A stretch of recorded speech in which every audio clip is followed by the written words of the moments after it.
The scaredest I've ever been, I was 12 years old. We floated out on a piece of ice while we were duck hunting. It was a bluebird day, just clear blue skies. And there was 3 of us, myself, my brother, and my dad.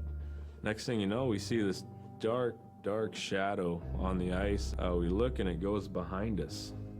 So we all jumped up, startled, and my dad, he started running. We got back to the ridge there. The ice had fractured, cracked, and broke off, and we were floating away. We were drifting. It was close enough to where my dad would have made it. He stopped and he thought about throwing us across, and if one of us was on the other side, we would be split up. So he stopped, and he just so happened to have a cell phone on him. 911 didn't pick up. That's the worst feeling in the world right there. 911 did not pick up.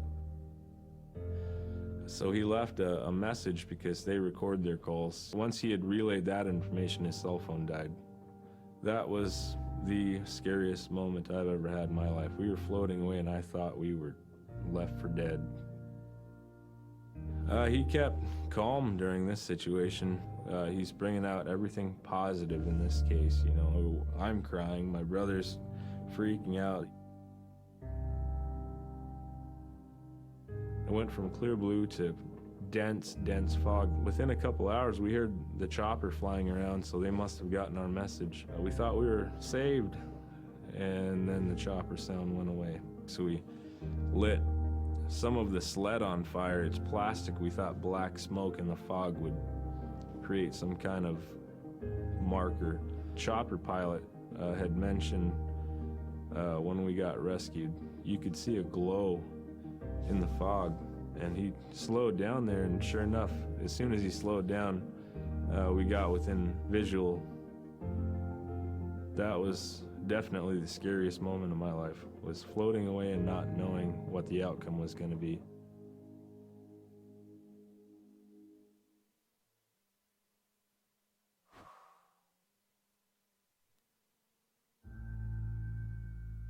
We're very much aware of the climate change. And it's been for many years, even before climatologists were noticing this change, Inuit were already saying, "Sila alangoktok." Our climate is changing. If the heat is going the way it is right now, for us it's going to be pretty bad. Different birds are coming, and they're coming earlier, and sometimes rain is more than what we want. Because when there's more rain, we know it's going to melt the permafrost. In my time as a young whaler, when I was 9 years old, we're hunting from ice that was about 25 feet thick. And there was giant icebergs already floating, coming by. That was the first signs of a changing climate. Ice that never broke before was now moving. Now, here it is 50 years later, we're hunting whale from ice that's 18 inches thick. There's no more thick ice. It's creating a malfunction in our whaling season, is what it is. Actually, more than that, all seasons in general. I think we are more scientists than more people will realize. We have more knowledge of those things than people will ever know.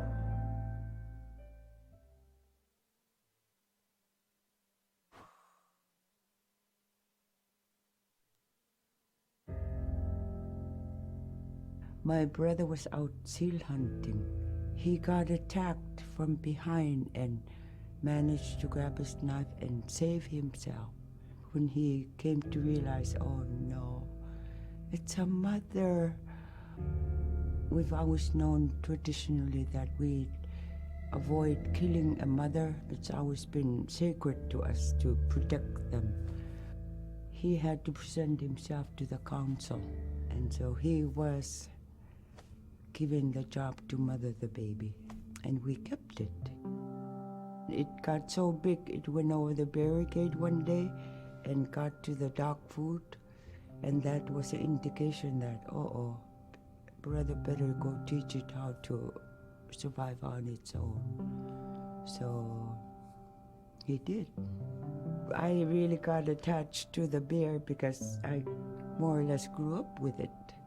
And some days when brother took him walking, once in a great while he'd put me on the bear and I would ride on it like a horse.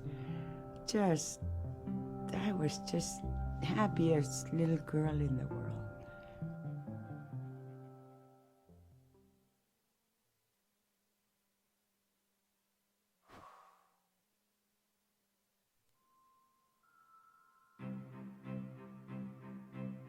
In, Arctic Alaska, hunting is a really important part of life. It's not just about going and shooting something, it's about going and putting food on the table. But more importantly, subsistence hunting isn't just about the insular family unit, it's about feeding the whole community. And I think that's one of the beautiful things about subsistence hunting in Alaska is that people go out and they'll go get, fish, or they'll get a caribou, and they'll get, seals and whales. And one of the first things they'll do is they'll say, oh, I need to take this to the elders.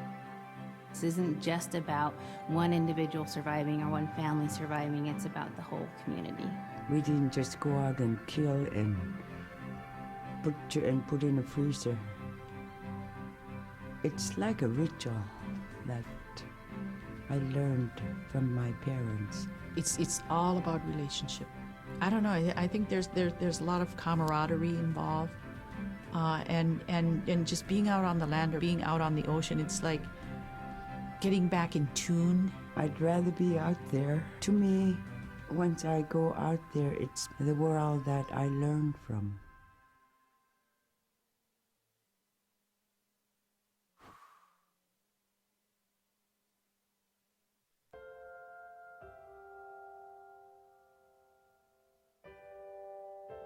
Now we spend all our time out in nature.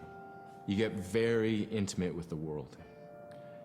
And over time, if you're living that life, you start to sense that everything has a spirit. There's a consciousness in everything. Everything is alive. If everything is alive, then we want to respect it. And if we're going to use it, we want to use it respectfully.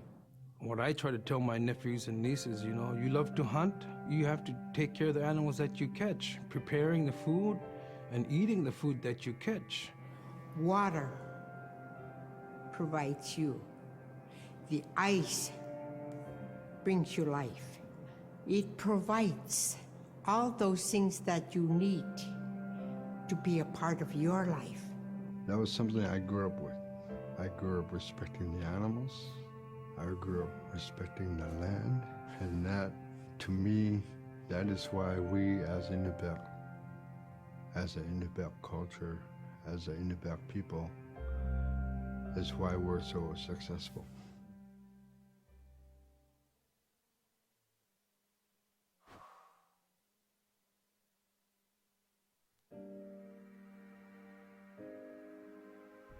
I think most central to the ideology of the Inupiat is the idea of sharing. Being able to feed the community, feed others.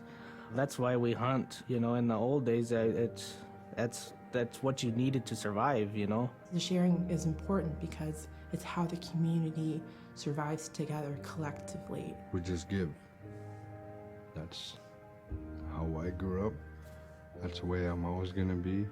Because of who we are, we always think about other people first. If our people didn't share in the old days, we wouldn't have survived in this harsh, climate, environment.